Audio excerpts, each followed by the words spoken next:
Beautiful Hannah. I am so delighted to be connected with you, to get to know you better during this conversation, and I'm so happy that you're here. Hey Wendy, I'm excited too. It's so fun. So let's just start off with the big question. How are you saying yes to yourself in this season?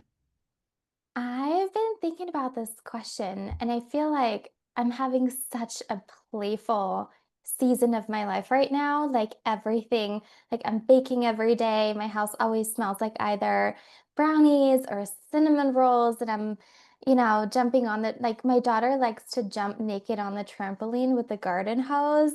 So we do that all the time and it looks so beautiful because like there's this rainbow forming in the air and it's we're just jumping through the rainbow. And we just redecorated our house because I got this divine this divine message that my house is supposed to look like a fairy tree house. And I've been getting that vision so many times throughout my whole life. So we're just now redesigning our home to look like a fairy tree house. So there's butterflies everywhere, as you can see in the background. And That's so so I fun. do feel like I'm in such a yes, yes, yes, yes, yes phase of my life in so many ways. I love that. And I love just all the creative energy around this changing up of your environment, but not just, oh, I was in Restoration Hardware and I really like how this looks like a catalog and I want this to be in my house. But you are creating a magical environment, not only for you, but for your daughter. And what creative, fabulous things will come on the other side of that?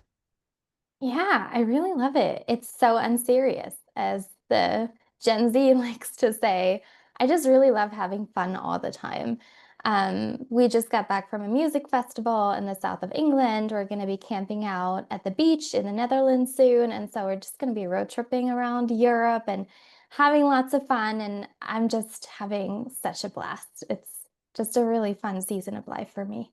That's so great. So I'm certain that whenever you are telling anybody about these fabulous plans, they are quick to ask you, how do we get to have a magical life like this? Yeah. One thing that I really do believe in is living in the energy of yes. It's something that I do with all of my clients. To me, it's the WD-40 for life. Been doing it for years, and it really is, I think, the source of the magic that I experience in my everyday life. And everybody who's listening, you can just try this on for a moment. Just say to yourself, yes. Yes, yes, yes. And just notice what happens. Like for me, I get tingles on my arms. I get like this sunshine feeling in my belly, and I start to smile, and my chest starts to soften. And like, yes, yes, yes, yes, yes. So I love living in the energy of yes. Like that's the first thing that I do. And you can try it on and try no. No, no, no, no, no. And for many of us, it feels a lot more familiar because most people live in the energy of no.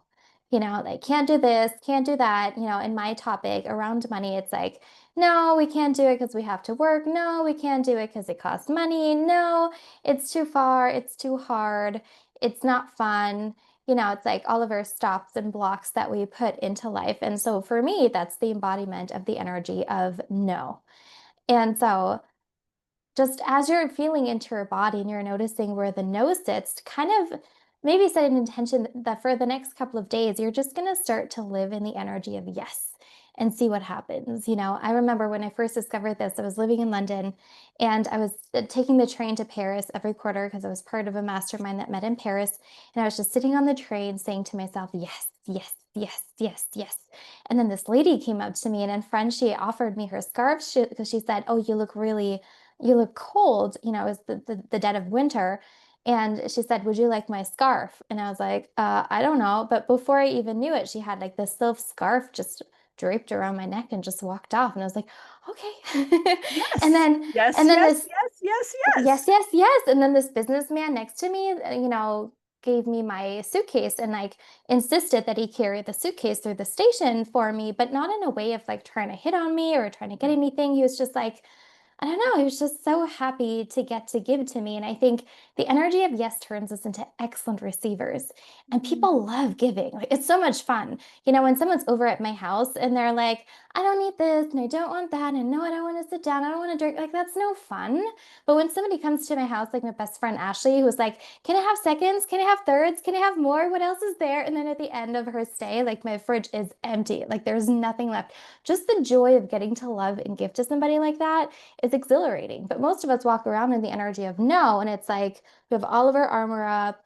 Nobody's allowed to give to us. And then we're like, oh, life is hard, life is scarce, and it's such an illusion because people love giving. Like the world is full of givers. So when you start to live in the energy of yes, you might be like, oh crap, my neighbor, stopped me just right before this interview and was like commenting me on my dress and how pretty I was looking. And I always have such an uplifting attitude. And it's just like being showered with compliments randomly only happens when I'm in the energy of yes. So I really hope that I can sell this to everybody who's listening. I really hope that I can land this plane, start to live in the energy of yes, and you'll be so surprised at what happens.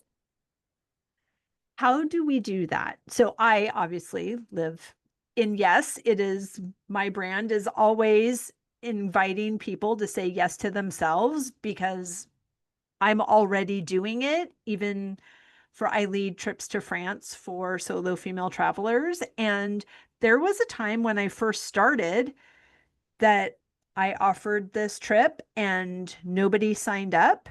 And someone asked me, like, oh, that's too bad. They were just saying, it's too bad that, no one signed up. You can't go. Like, oh, I'm going.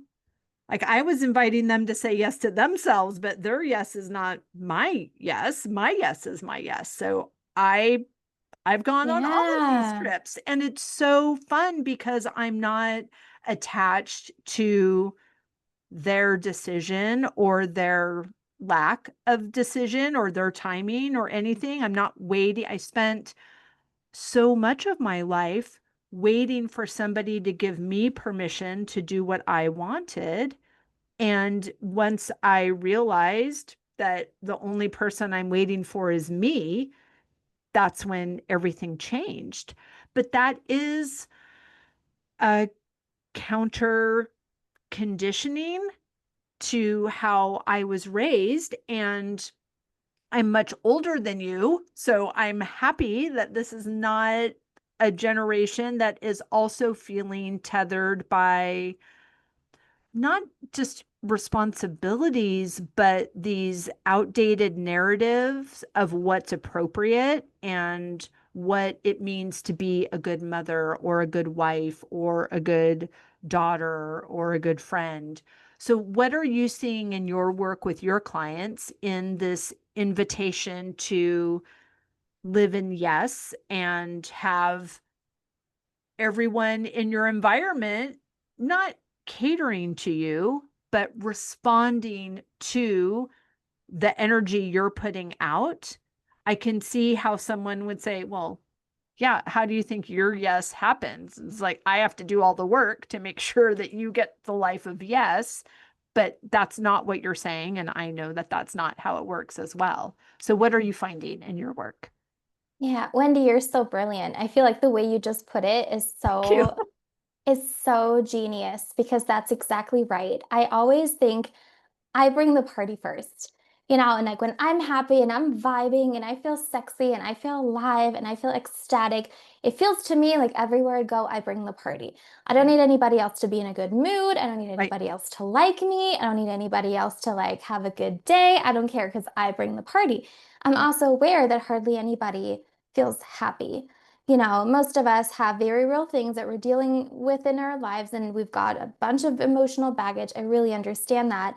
And so I give people grace. And I just think if it takes some time for them where they just need to watch me, then that's okay. But I'm going to go keep partying just because I love delighting in myself. It Right. just feels good to lead such a rich and delicious life. And Yes. so I'm just going to party anywhere and everywhere that I go. And then sometimes I've noticed that in the beginning, people will be like, oh, you're too whimsical. Or, oh, people will tell me, like, you're like a fairy, but it's supposed to be an insult. And I'm like, thank Right. you. Right.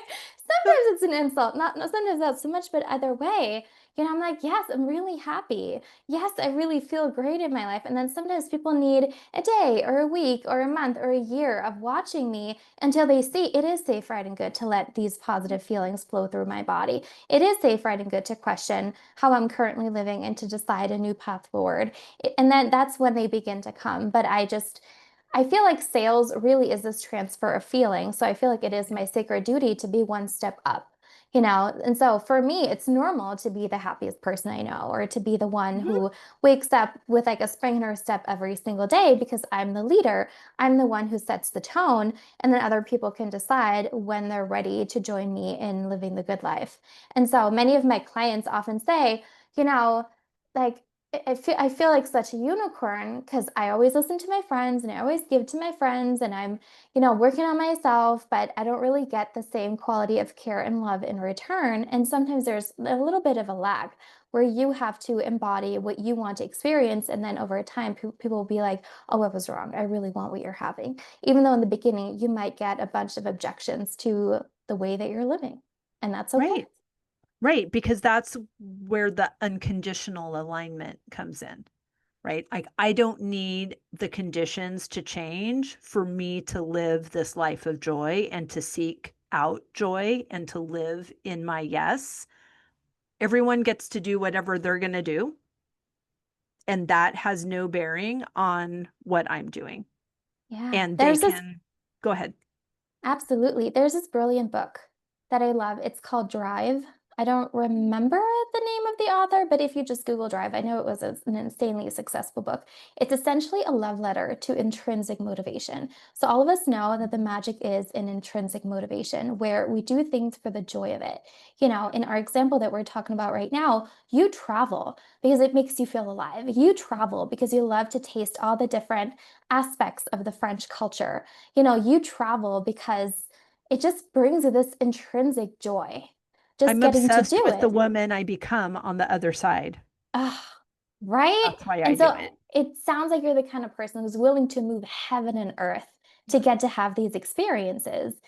So that's a perfect example of intrinsic motivation. And in the book, they're talking about how there was a long-term study where they followed sculptors and painters for decades. And the people who worked intrinsically motivated early on during their studies, where they were sculpting and painting, and it didn't seem like there was a lot of payoff in the beginning and nobody really liked their stuff, but they were just painting because they loved it. They ended up being significantly more successful. And it was so consistent in the study, those findings, that they said that, it's the closest thing to a guarantee is that when you work in a way that's intrinsically motivated, there's going to be a delay in receiving compensation for the work that you do and the accolades that you deserve, but it is going to come. And all of those who worked intrinsically motivated, they became insanely successful both in an emotional way, in a spiritual way, in a financial way, but also in the way that the world began to appreciate their work. Whereas people who are extrinsically motivated, who are, I want to close the sales and I want to make the money and I want to have the big house and I want to have the car, they often get far, but they don't get nearly as far as the people who are intrinsically motivated.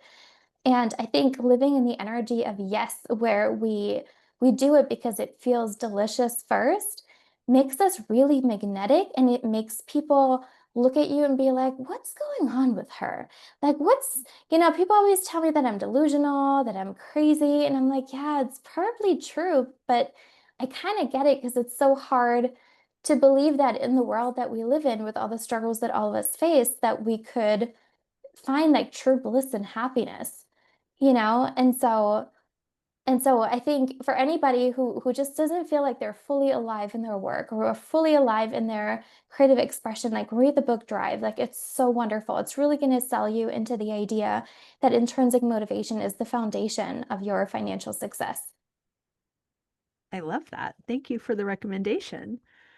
Now, did you grow up in a household that supported this value system that you have, or is this something that you came to on your own? And what was that Yeah. process? I definitely did not grow up in an environment of yes. I definitely grew up in an environment of no. very Interesting. clearly. And I grew up in Germany, so I'm half American, I'm half German. And so German is, as most of us know, it's like the culture of rules and Yep. regulations and no, and like we're wearing hiking boots when we're traveling, and everything has to be practical. And Yes. that's like a wonderful thing. And the creative expression and the whimsical and the fairiness that I love about myself and that I love to express, like that's most definitely not appreciated in Germany. So I've definitely had to find my way there. But also for me, having lived in a couple different countries, it really helped because anytime that I learn a new language and I live in a different country, it's like I download this totally new worldview and I start to discover aspects of myself that I didn't know to express before. Like there's so Mm. many words in French, you can't translate them into any other language, like so many expressions. It's such a rich and diverse language. And so right? Like they're just that's like the magic of travel is exactly what you're saying, that you discover new versions of yourself and you can't unbecome them. It's like you're Right. unlocking a new character in this video game that is your life. Yes. So how did you transition into this beautiful mindset, even in the midst of being told that you're frivolous? That's something that I heard a lot also. And now every time I hear it, I think, ooh, I must be I must be doing something big and fabulous because someone's triggered to use that word. Yeah, I've always been like pretty hard-headed. I've always kind of, and it's so funny because it feels like I spent my whole life trying to be different, trying to not Is be your mom myself. German or is your dad German? My mom's German, but my dad's Interesting. of German descent, so Yeah. my last name comes from my dad's side of the family, and so they're Germans just a couple of generations removed, but Okay. very German on my side, so lots of structure. Yes. So how was this process for you in this evolution? Yeah, I really, at some point, the penny dropped and I realized that I could not, even though I really, really, really tried, I just could not get myself to not be myself. Mm. Even with all the misusing of self-development tools, like, trying to make myself more consistent and more serious and more professional and all these things, like none of it worked because at the end of the day, I just think that's so beautiful, that we are born the way we are. And even if we try to squash ourselves or hide ourselves or contort ourselves, like at the end of the day, it just doesn't work because we still end up being who we are. And I think that there's this relentless kindness. It's almost like life says, no, I created you this way for a reason. No, I created you this way for a reason. It's almost like we're butting heads. I'm like, no, I want to be different. So I fit in better. And then life is like, I really, really, really created everything about you totally on point, from the tips of your toes to the top of your head, from your unique perspective. When I was living in Bali, the nickname that I had was Mickey Mouse because of my voice. I've since taken singing lessons, so I think my voice changed a little bit. But I've been mocked for my voice my whole life, you know, but I really like my voice. It's just that other people seem to, dislike it for some reason. And I've just really come to What an this point of, awful thing to hear. I'm so yeah. sorry people said that to you. Yeah. What I realized though is that nobody can really reject myself. That's I can right. only reject myself by agreeing with them. That's And right. so over time, I just started to see, okay, one, I can't escape myself. And I have tried. Believe me, I've tried everything. Two, it seems like what other people say about me is just like the weather. If they're in a good mood, they're going to give me compliments. If they're not in a good mood, they're going to criticize whatever.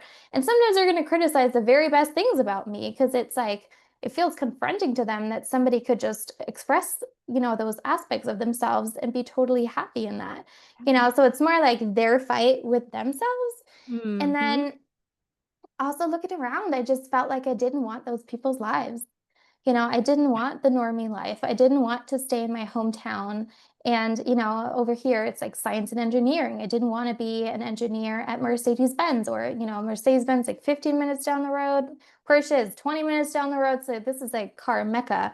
I didn't want that. And so anytime that somebody criticized me who had the exact life that I didn't want, I was like, oh, that's good. I'm on my way Right? to somewhere that's perfect for me. Oh, I love that. I remember hearing a coach once tell me, like, we don't take advice, or we don't take criticism from anyone we would not take advice from. Yeah. And it's so But true. then Like, again, Wendy, I love criticism for because it sure, makes but I my mean, like, body we feel don't, like, yes, like, we yeah. don't, what I mean is that we don't take that, if someone says you're Mm. being frivolous, like, I'm not going to ingest that criticism as my new mission statement to go in the direction that makes that person feel more comfortable when they don't Hmm. even have a life that I aspire to, Absolutely. right? Yeah, So if because then someone it's just the hates their blind leading the job, blind. right, if someone Yeah, hates their job, I'm not going to take business advice from them. That doesn't make any sense. absolutely. Yeah. And even the criticism and bad advice can be, really powerful guidance. Like I have a handful of people in my life. This might sound a little bratty, but honestly, they're okay, I'm just gonna say You it. live in a fairy house. If someone is already over it, or they want to hear everything you have to say. So don't you worry if you sound bratty. Okay, here it goes. My heart is Bring beating. it. Oh, I love that. Yay, say it. You're brave and safe. Ah, I love that, Wendy. So there is a handful of people, and they don't know this, but do you know how it's always the people who are unhappiest with their lives who give unsolicited advice? It's always Yeah. the people who hate their jobs, whose Hmm. kids don't speak to them, who Hmm. are like, I don't know, very unhealthy and unhappy in their bodies, who Who like don't. navigate crisis after crisis, but they're always first to jump in to give you unsolicited advice, usually on a part of my life that I'm really happy with. And I That's just right. love those people in my life, and I kind of want to keep them really close because I just do the opposite of everything that they tell me to do, Yeah. and it drives them insane. And they're like, "What's Hannah doing now?" And I told her to do the opposite. And it really enriches and Mhm. expands my life to just, I call it like oppositism. It's like a little approach that I've developed. And I just really, really, really love it because it's like I live in my own little reality bubble. I just really feel like I live in this energetic bubble. That's my Mhm. life, and Mhm. I wire it the way I want it to be, and other people wire it differently. And so if I see somebody wiring their reality bubble in a way that I don't want, it gives me so much inspiration. I know that Abraham, Esther and Jerry Hicks's Abraham, they Yeah. talk about how that's contrast, how Yeah. contrast gives rise to new desires. And so anytime they're being criticized or somebody tries to fight with me, I'm like, ooh, I like this. Because what do I Right. want? Like, what's the desire that comes out of here? Sometimes I'm like really grateful that I'm not at war within myself like they are, Mhm. or I'm really grateful that I'm happy to let other people make all the mistakes that their heart desires, and I don't feel like I need to comment on that at all. I just wish them well because sure made a lot of mistakes in my own life. Nobody could have saved me from Right. those. It's so fascinating because when people, I mean, I also have people that have opinions about the beautiful life that I've created for myself. And it seems like it's really fascinating because as you say this, the people are saying you can't do that. You can't create your own little reality bubble. That's ridiculous, right? Like these are their words. At the same time, they have created their own reality bubble, but because it's so painful, that's not ridiculous and that's what we should be doing. And because ours is joy filled and has better champagne, like we are doing it wrong. It just, the logic doesn't even stand up. And we're not operating from logic, right? We're operating from our internal guidance system. And we can be, do, and have anything we desire, as we know. And so can they. And us having it and being it and doing it doesn't make any less for anybody else. I think that people take a lot of satisfaction in how hard something is, and there's not merit in things coming easily when really that's the that is the secret sauce. Like that is what we want. We want this to be easy and we can allow it to be easy and feel safe and brave in that process as well. I love that so much. It's fun to be us, Hannah. I love it too. And I'm so grateful for the internet because it really feels like I live in the muggle world. And I have so many clients who are autistic and neurospicy and just different, who are Oh, artists and creators. My clients are opera singers and painters and sculptors and consultants and own co-working spaces. And they start a fifth business. I'm like, what are you doing now? right. And so we're all just such weirdos. And I love the definition of weird that means supernatural. We're all just Mm. really weird. We're all really different. We never really fit in. And it's just so nice to be around people who are also just totally unhinged, in a way that's just really delightful and fun. And so I'm just really grateful because it's so encouraging to know that I'm not alone. No, you're not. And even if you were, you're not, right? Like, because you have yourself. Like, Yeah. there is so much community in the the beauty and the safety and the honoring of presence, of knowing yourself, of trusting yourself, of believing that what is in you is also for you. There's such a homecoming in that, that even though you're only experiencing it with yourself, it does feel like a community. And because of that, because of the attraction level of that energy, you do draw the people that feel that same way about themselves to you. So it's not necessarily people that are agreeing with all of our choices. They're agreeing with all of their choices. And that's how we find each other. That's a lot of fun. Yeah, I love that. it is. It is so fun. So tell me, what are you working with primarily in your coaching business? How are you helping your clients? Yeah, I help really creative, really ambitious, very different women to find financial freedom, to make a ton of money in their businesses, and to go from somebody who's great at making money to somebody who's great at having money. And so I help my Ooh, clients download what I call their Wealthy Girl software so that closing sales, making money, letting it grow, really waking up every single morning and seeing, oh, my money grew again. You know, um, yeah, so that becomes their new normal. And it really came from this. I created something in my life many years ago where I'm clairvoyant and I'm very connected to my soul's voice, and my soul would constantly talk to me. When I was in university, I was studying fashion. One early morning, it was snowing, and I was on my way to university. I was like, kicking the snow with my feet, and I heard my soul say, start a business, travel the world, leave Germany, do this, do that. And then that same day, I saw a poster on the wall in my cafeteria in my university, and it said, "Come to Bali," and had a palm tree next to it. I was like, yeah, yeah. sure. Snowing Okay, in Germany. Yeah, I'll go to Bali. cool. Absolutely. So a couple months later, I was living in Bali, running my first business. And so I realized that for myself, my version of a truly alive, exhilarating life is having such an overflow, such an abundance of financial resources and the skills within myself to generate more and more and more money so that I'm truly free to follow my soul's voice in the moment. Oh my Because gosh. in the beginning it was like, oh, my soul is telling me to do this, but then the everyday 3D logistics of making it happen involve money. And Hmm. so I don't grow my wealth in order to have a big house or to have a big car. I grow my wealth in order to be able to follow my soul's guidance Yeah, like this.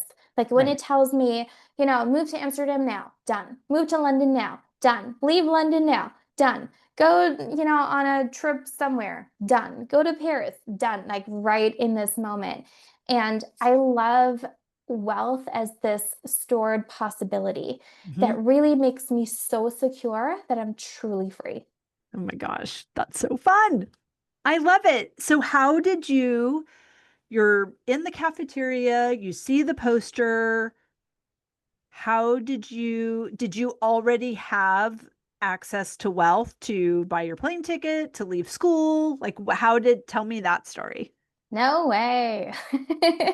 I found a Because I student think loan. I think what happens is that when we don't share some of the details, the listener or the observer makes up an entire story of what must have been the case that made this possible for you, but could never happen to them. Hmm. And I mean, I find that in beautiful conversations with people that are brave enough to say their thoughts out loud about what's happening to me. I remember having a conversation with a friend who said, "Well, you have a giant divorce settlement." I'm like, "I do? Tell me more." She's like, "Well, I'm Where is sure." I know. it? And she's like, "I'm sure you have $5 million." I was like, "What are you talking about?"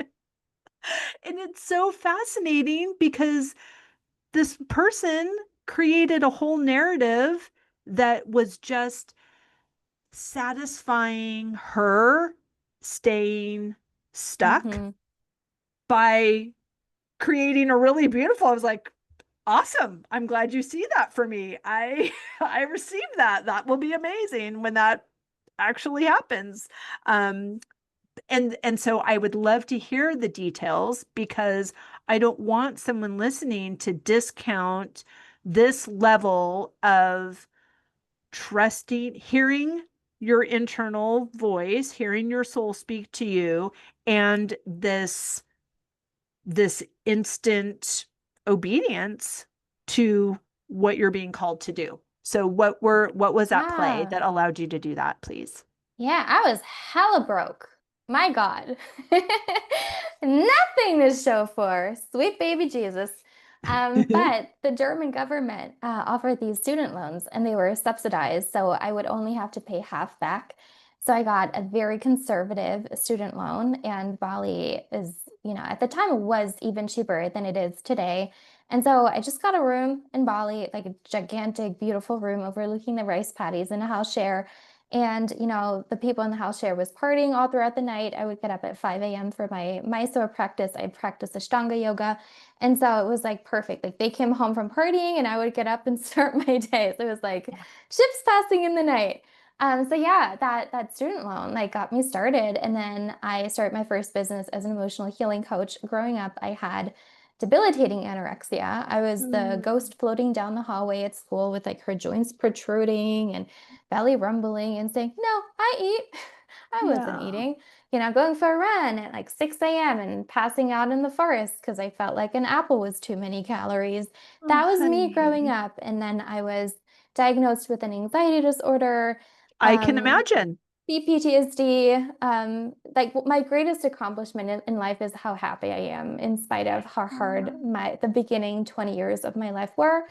And so that was the thing that I knew how to help people with. I got certified in family constellation therapy.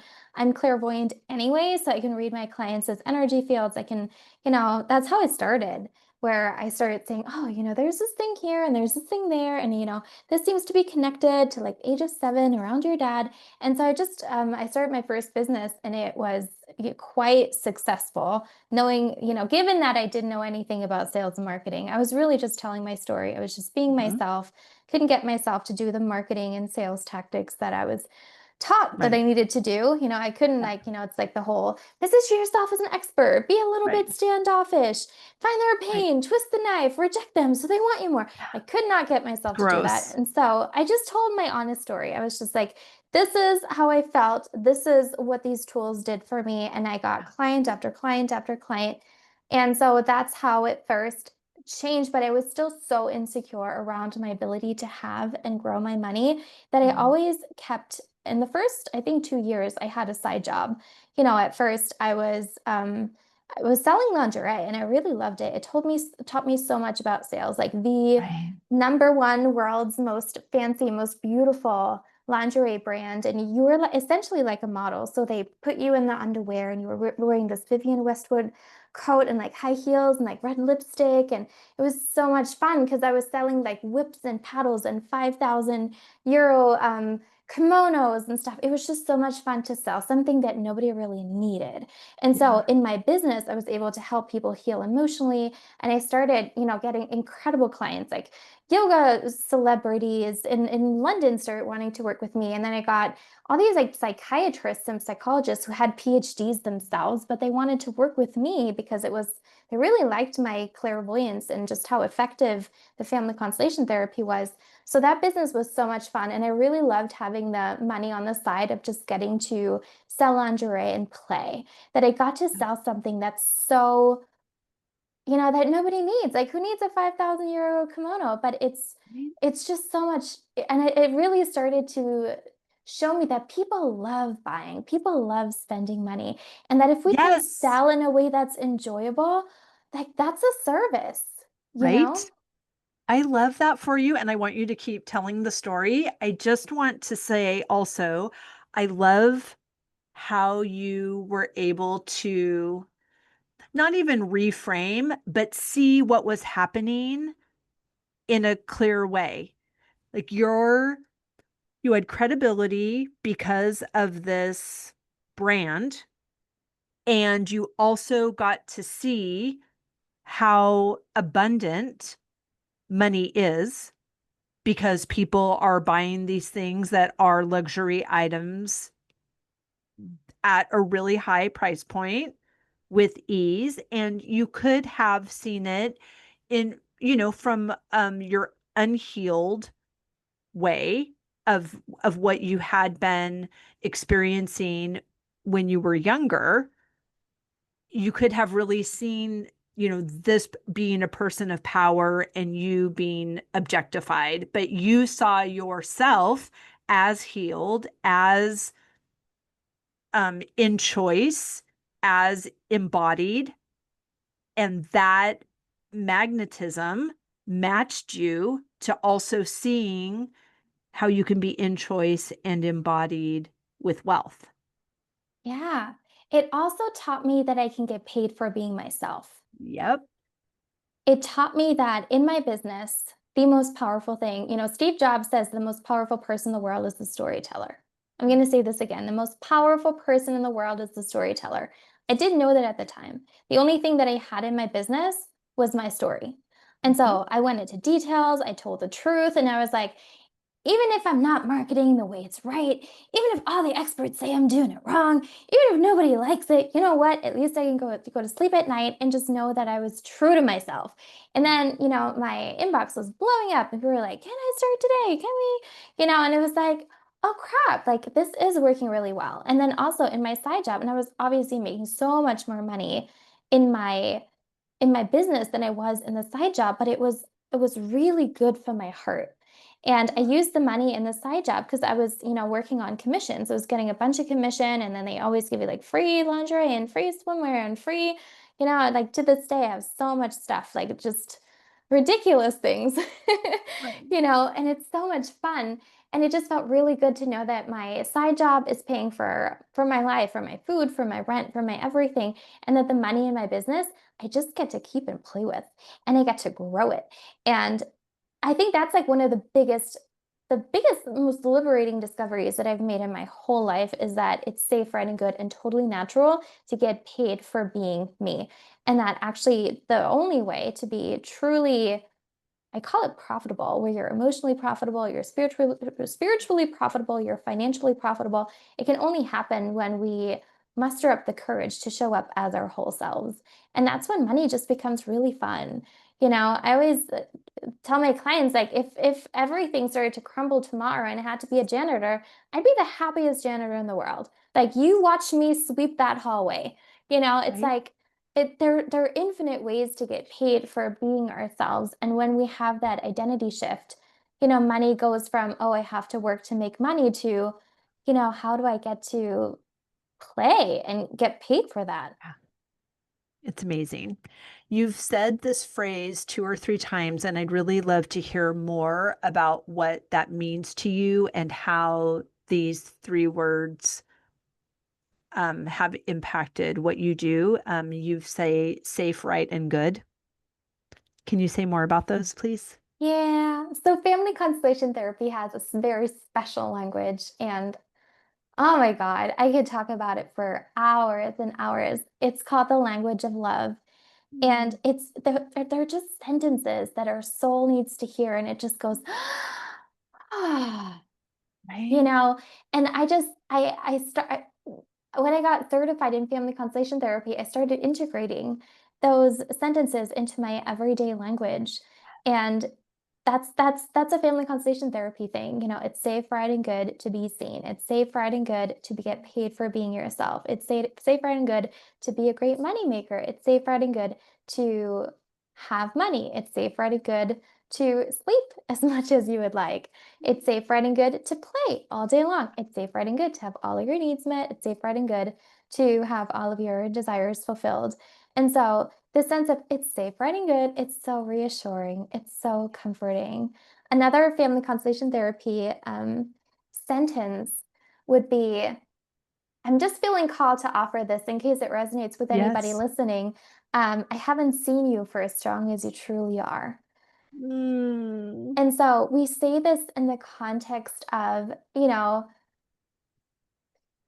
when we've got parents who are very troubled, like in my case, my parents are extremely emotionally mature. They're very troubled.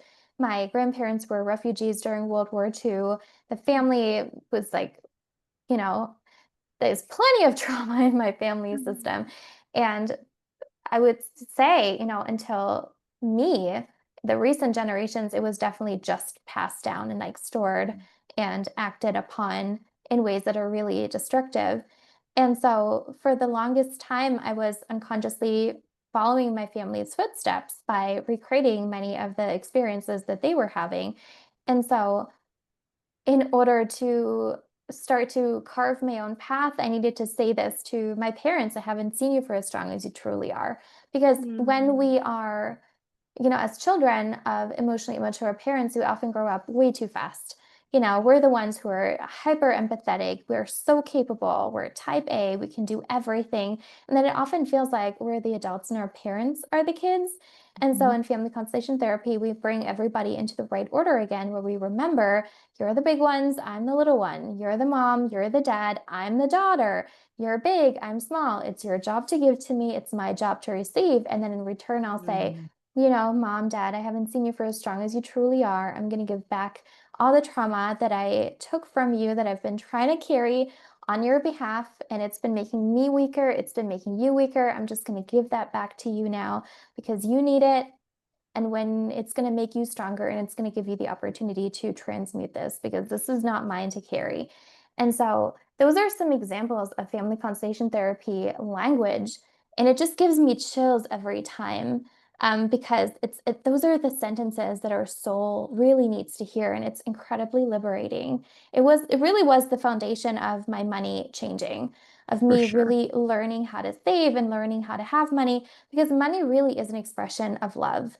And growing up, I did not have the experience of love being consistent and trustworthy. And so I Mm. get to experience that with money now. The way that money loves me today is the exact way that I should have been loved all along.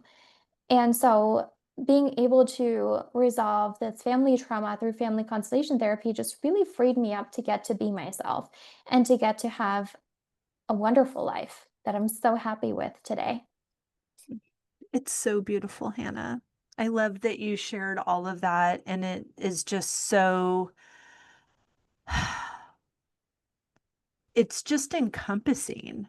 And it's not the story of a woman who's living this magical unicorn life and is creating a fairy house, and it's not, I mean, those are beautiful things, and when you hang in there long enough to be invited into the story further, and you see this house isn't built on a cloud. This house is built on a solid foundation of healing and integration without the nonsense of 3 decades of living an unlived life. Like you are a quick study.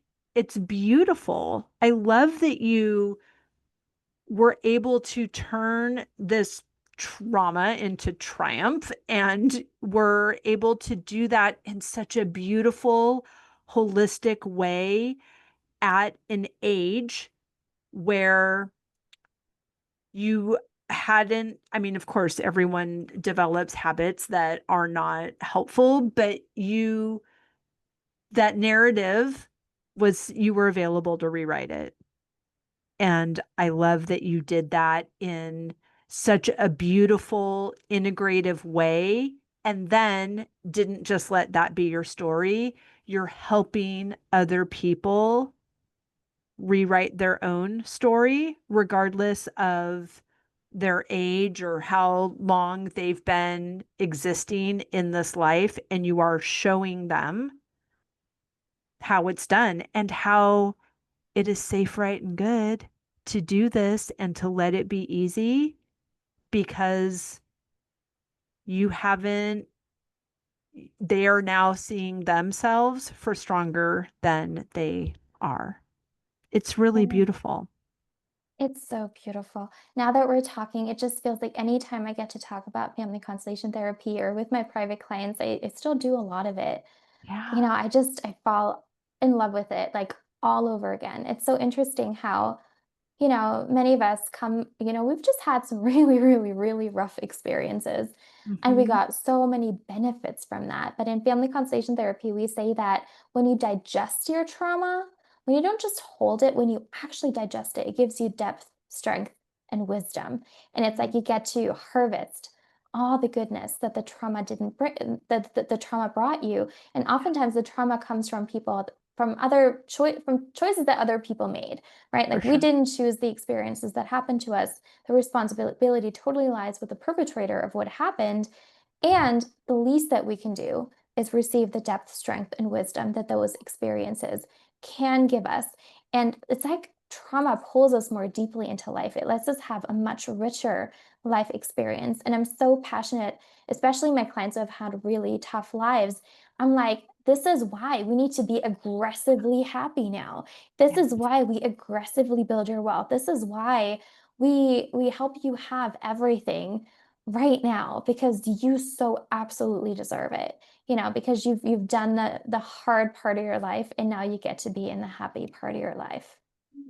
It's so beautiful. And I love that word of digesting it because you're keeping what is in service to you and releasing everything that isn't. I mean, that is the digestive process. It is. It's so good. Oh, I love this, Hannah. I really want to know what happened after Bali. Can you tell me What in happened our after last few Bali? minutes? Or are you My still in Bali? I'm in Bali for some time, growing my business. Then my soul tells me, leave Bali now. And I'm like, cool. So I go back to Germany for a very short stint. My grandpa had a stroke, so I was very happy to be there to just support him. And then my soul said, move to Amsterdam. I'm like, all right, and so Awesome. since one of my main life goals at that time already was I want to be so financially secure that I'm truly free to follow my soul's guidance in the moment, just like that. Yeah. I just knew that I can't delay. So it happens a lot that I just wake up one day and I'm like, total life change, and I'm just redoing everything. But yeah, my inner guidance is like very strong. It's very loud. It feels like someone's like hitting me across the face with a frying pan. Like Right. I cannot ignore it. Well, and it served you well to not ignore it, Yeah. which is amazing. So where are you in the world now? I'm back in Germany. So my Okay. daughter was born in London. Her first couple years were in London, and then my soul said, move to Germany. And now my life looks like the sound of music. Like it's rolling hills, it's cobblestone streets. I'm taking singing lessons, I baking love every it. day. So yeah, it's just so beautiful. I'm just like looking out the window, and it's just beautiful trees, and we're very close to the mountains. I love snowboarding. To me, it's like the closest thing to flying. And so it's just really nice to be so close to the mountains and to be able to snowboard as much as I want.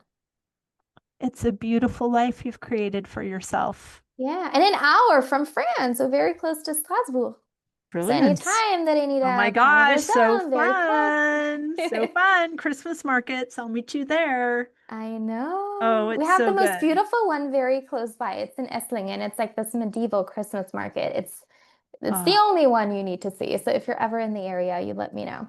brilliant. Thank you. Thank you. I will. I have loved this conversation, Hannah. Thank you so much for your generosity and for all of your fairy dust. Thank you so much for having me. This was You're so so much fun. fun. Please tell everyone where they can find and follow you, how they can be involved in your work, all the good things. Yeah, my website is hannabier.com. That's HANNABIER.com. And you can apply for coaching with me. You can find out about my programs there. You can get freebies. You're also welcome to say hi on Instagram at Hannah Moneybliss. So fun. We will link everything down in the show notes. But thank you so much for your time, Hannah. You're a doll.